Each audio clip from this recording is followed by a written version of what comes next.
What's going on, everyone? It's your boy, Ernest Dove, New York Mets Dove Report.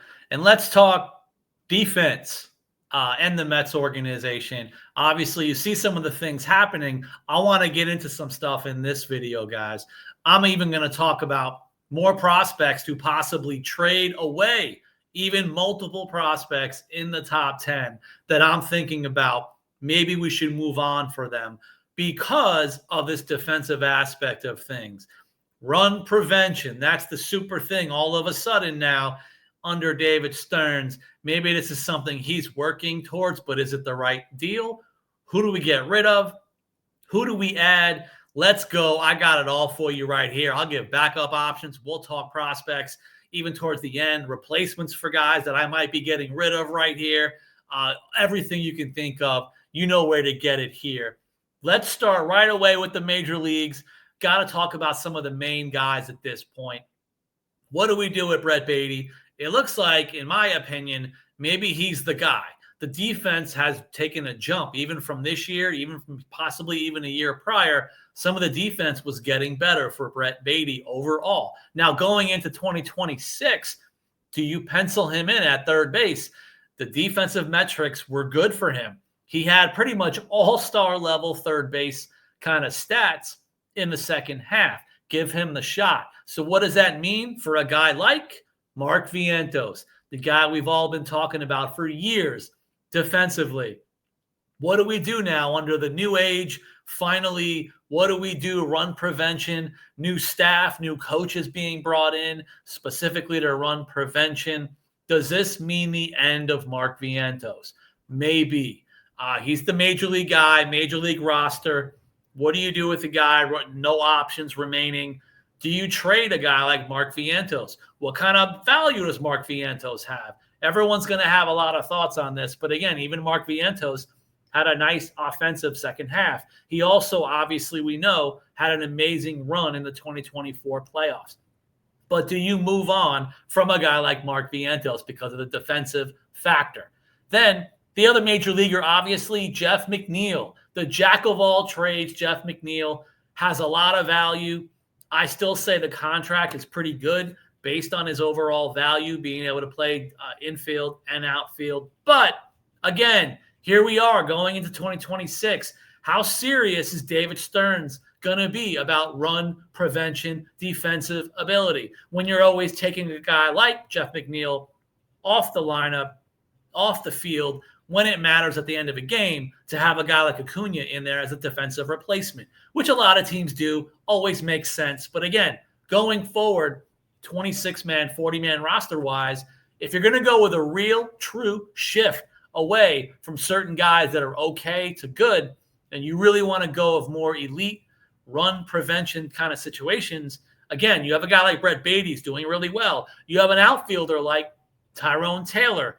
Ups and downs, a lot of lows offensively for Tyrone Taylor, but he's also a positive WAR guy year after year because of how well he is defensively. So do you want to go that route now in the middle infield? You've got Lindor, still a solid defensive player. Saw some of the stuff, some errors this past year, but you're still going to love Lindor defensively. You like Baty defensively. We're not going to get into the first base situation right now. We got a whole winter to stress over that. Although I'll get into a minor leaguer, by the way. But at the major league level, do you want to keep rolling with Jeff McNeil at second base? Possibly not. Maybe this is finally the time to move on from both Mark Vientos and Jeff McNeil. Say what you want about their value, but we're talking about a former batting champ. We're talking about a playoff hero of sorts who's still very young. There's going to be value out there. So how serious are you about defense? Now, let's get into the prospects, right? I've been talking about this. If you guys follow me on X, follow the channel, you know I talk a lot about the prospects, how they are defensively, how they project. It's time to re-explore and rethink if some of these top 10 prospects should possibly also be traded this winter for the Skubals and the Skeens and any other possible available players out there to acquire. Should you move on from these guys? Is this the time? Let's talk about it right now. Let's start with one of the top hitting prospects, obviously, in the Mets farm system, Jet Williams. What do we do with Jet Williams? I've been talking about it. Okay, technically on paper, he plays second, short, and center field. But again, run prevention, elite defense. What are we really looking for at this point? Now, I've been talking about it for years, even going into this year. Some of the more elite, above average defensive glove fielders, outfield or infield in the Mets organization, a lot of them have struggled offensively. So the tools have been more defense than offense, don't have the right hit tool. Here we are now with a guy like Jet Williams still remaining consensus top 50, not even top 100, top 50 MLB prospect. We know about the bat. The OBP will play. He has natural plate discipline. He's going to take his walks. He's going to steal bases. He's got a lot of value to him, to any organization. But again, you're really going to get into it. Can a guy like Jet Williams replace Jeff McNeil at second base as a player? Yes. Defensively, what is he an upgrade of? Is he an upgrade over Acuna defensively? No. So how serious, again, does David Stearns want to be with defense? It might actually be the time to move a guy like Jet Williams.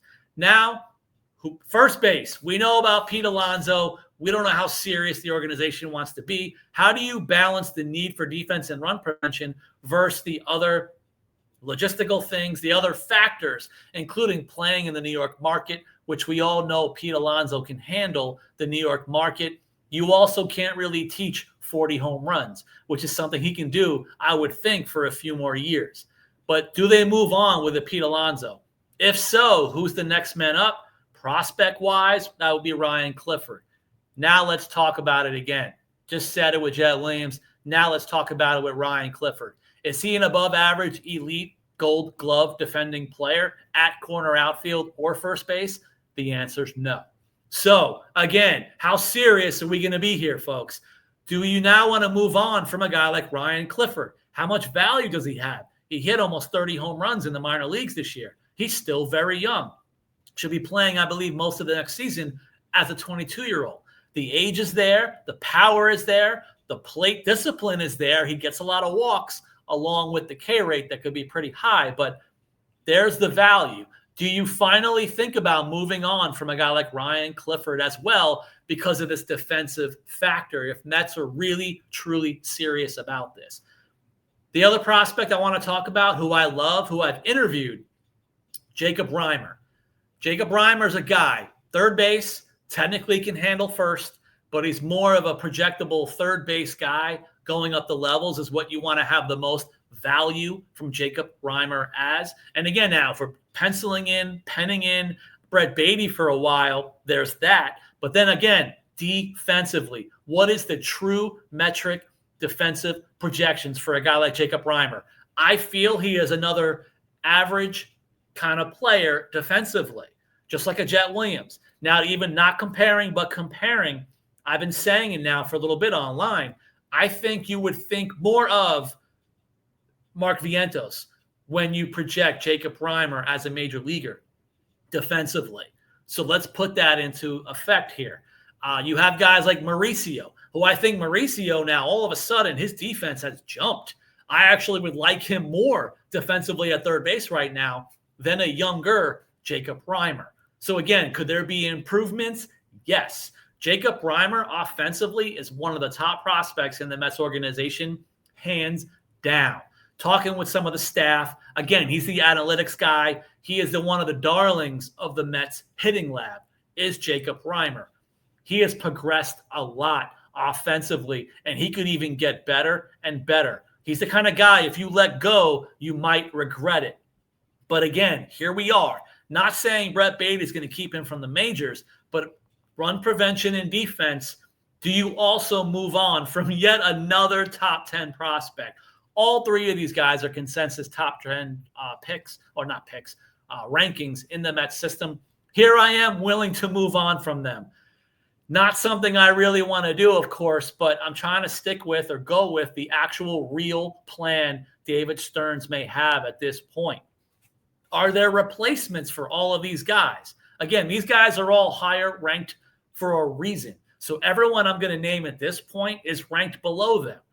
There's progress. There's guys that are brand new. There's guys that are younger. We don't know what's going to happen to them over the next couple of years, but we know prospects are prospects. They are assets. They're valuable commodities around the league. This might be the time to move on from some of those guys. Now, who do we have? If we were to move all those guys in a bunch of blockbuster trades to fill up the major league roster, who's next man up? Well, not necessarily even for some of these players, but we do have a really good, solid defensive prospect outfield. You've got Carson Bench, who at this point, heading into 2026, might be the most well-rounded positional prospect in the Mets organization. And that's why during the year, I made the not so tough but tough decision to start ranking Bench ahead of Jet Williams. And it's because of the defensive factor that he brings to his projections, even above a guy like Jet Williams. Carson Bench has the good enough defense. He can play all three, including center field. He has a very strong arm. I think he plays as one of the best version of two-way players in the Mets farm system. The other two guys on the outfield-wise who I rank in order, Bench, A.J. Ewing, Nick Morabito. Morabito, the star of the Arizona Fall League at this point. I also feel that defensively, all three of these guys project pretty well. I don't know about Gold Glove status, elite status, but I will say that A.J. Ewing and Nick Morabito, they have the speed for sure to play center field. They can handle positions really well. I think they still at this point project and fit the true model of the David Stearns of where he wants to be and where he wants to go, which a lot of it makes sense that a couple of these guys he drafted, of course, in Carson Bench. But again, some of these guys, even like a Nick Morabito, I think he can fit in well in the new structure. As far as the infield, I got to go to the newer guys. And again, these are Stearns draft picks. At the top of the draft, you have Mitch Voigt, who made multiple highlight defensive plays this year for the St. Lucie Mets, and also Antonio Jimenez. Again, these are projectable guys. These are projectable athletes with hit tools. But again, athletes who they feel can move around and can handle other positions. I don't know which one of these guys can move from short to second to third. Some guys are already immediately going to second or third. But overall, I think these are the kind of more of the guys that David Stearns and the Mets are going to start looking for going forward. They want the athletes. They're also utilizing some of the extra analytics now that the Mets have as resources over the last couple of years. This is what they really want to work towards. Now, as far as the younger guys, me and my bias have a couple of favorites. But again, other infielders that may still project well in the near future defensively because of their athletic ability and versatility. I'm talking about the young Boston Barrow, who's had, unfortunately, multiple injuries in the 2025 season, kind of ruining things right off the bat out of camp and then ruining it at the end of the year. The good news is, folks, Boston Barrow at this point heading into a very normal, structured winter. So the offseason should be strong for Boston Barrow. I'm hearing good things already now at the end of the season, so he should be good to go heading into spring. And then the young Trey Snyder, another young guy. This is a guy like Boston Barrow who can move around second, short, third, maybe even get some more time in a corner outfield spot to show versatility. But either way, these are guys that are not considered replacements for the top 10 prospects I'm talking about, but these are next men up kind of guys who project differently within the Mets organization and the farm system as a whole if they seriously want to take defense to the next level. Even as a player development-wise, this is the route that they may need to go. That's my thoughts, guys. This is a lot. But I'm hoping and thinking you move some guys like this, you're probably going to get a version of a Skubal or something. You should be getting top-notch talent with controllable talent. We know Skubal's a rental, but maybe you'd have to sign him immediately upon any kind of trade. But anybody else, I think you better get legit value for some of these top 10 prospects and use it wisely. But again, this is my tough reality of things. If Mets are honest to true about this new process going defense, run prevention, true two-way players to covet, which is why I have a guy like Carson Bench on my no-trade list. Maybe he's untouchable in the Mets organization because he may be one of the few positional players in the Mets organization that truly fits the Stearns mold of what he's trying to build. Speaking of building, I'm continuing to build my channel best I can. I had that recent interview. I'm hoping to have more and more interviews. Thank you again to Brett Banks. And I'm hoping there's going to be more interviews to come, guys. I have a few people lined up. You're going to be excited about it. Continue to support me, support the channel. If you want to become a member, there's a membership section now on YouTube. Hook it up, guys. I'd love to see it. I'll try to provide some extra special info, intel, small, short videos that you'll get in advance as a member on my YouTube channel. So, guys, I'll see you next time.